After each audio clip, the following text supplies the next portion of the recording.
Government began to take an increasing part in our personal affairs nearly 50 years ago.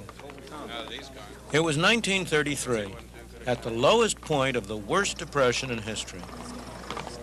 The idea took root that capitalism had failed, and that failure was responsible for the human and economic tragedy.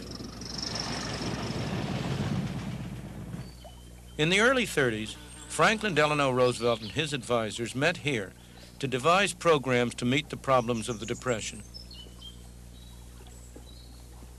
Their answer was to give central government more power. Out of that beginning came today's welfare state.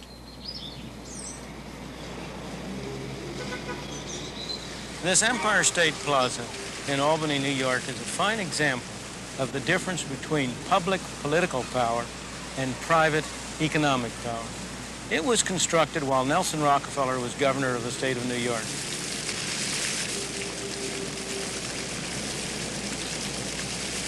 The Rockefeller family has spent millions of its private money on good causes. It has endowed universities like my own at the University of Chicago, financed medical research, reconstructed Williamsburg.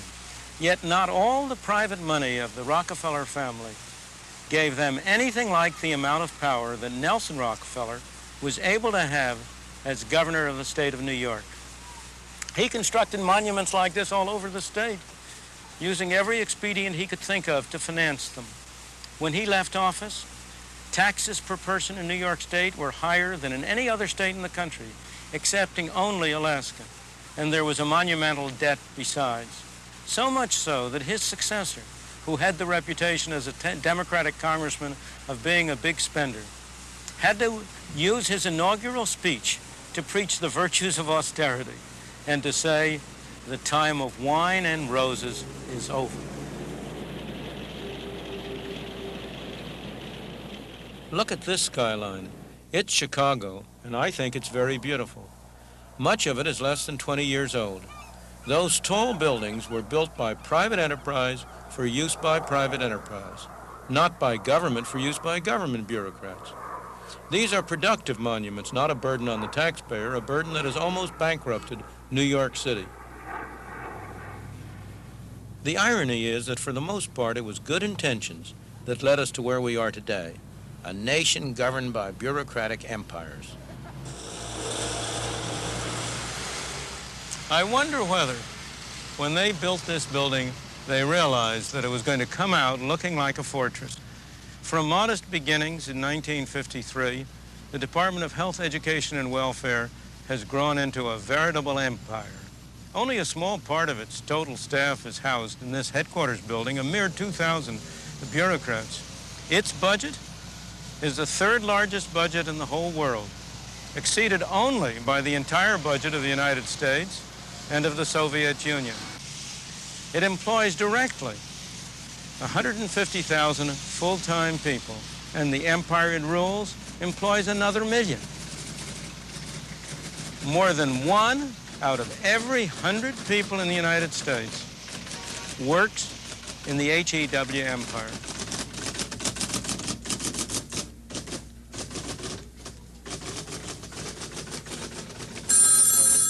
As we have seen in this series, the Department of Health, Education, and Welfare is spending increasing amounts of our money each year on health.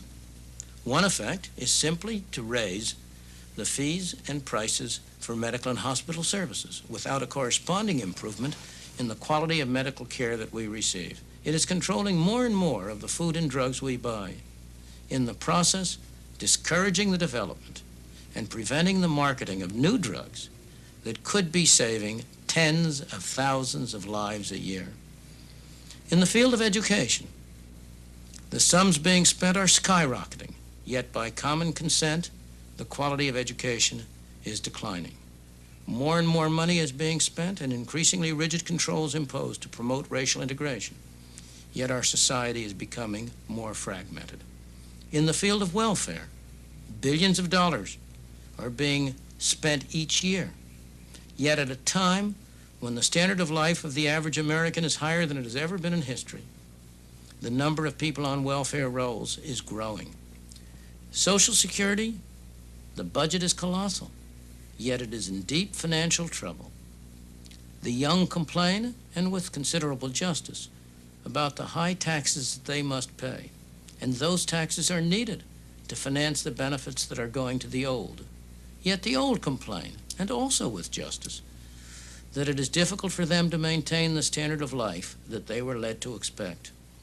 A system that was enacted to make sure that the old never became objects of charity sees an increasing number of our older folk on the welfare rolls.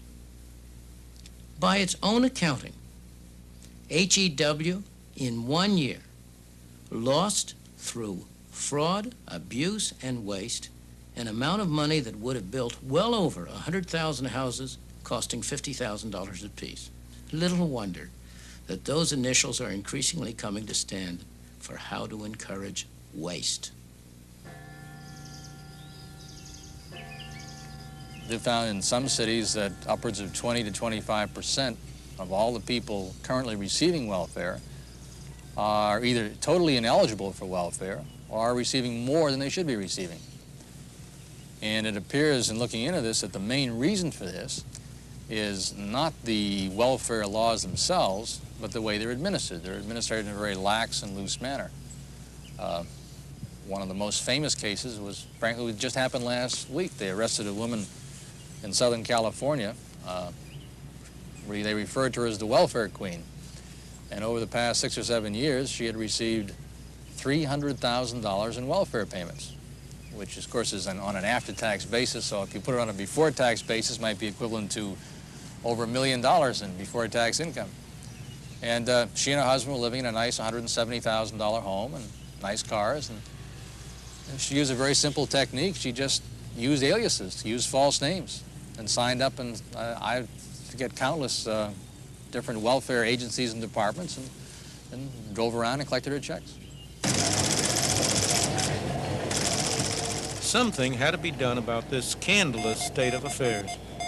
What better bureaucratic decision than to set up a special department crammed with computers and civil servants, all dedicated to tracking down waste, using taxpayers' money, of course, in the process. $27.5 million in the first year.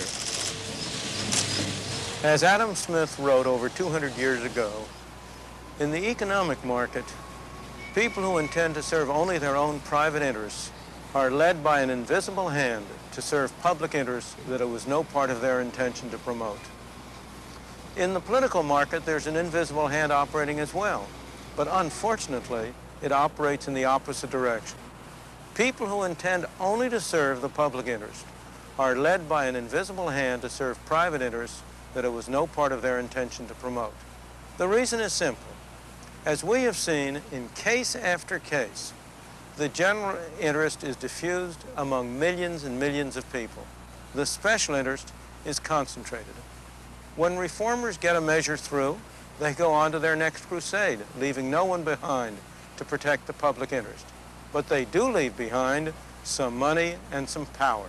And the special interests that can benefit from that money and from that power are quick to gain it at the expense of most of the rest of us. By now, after 50 years of experience, it is clear that it doesn't really matter who lives in that house. Government will continue to grow so long as the rest of us believe that the way to solve our problems is to turn them over to government.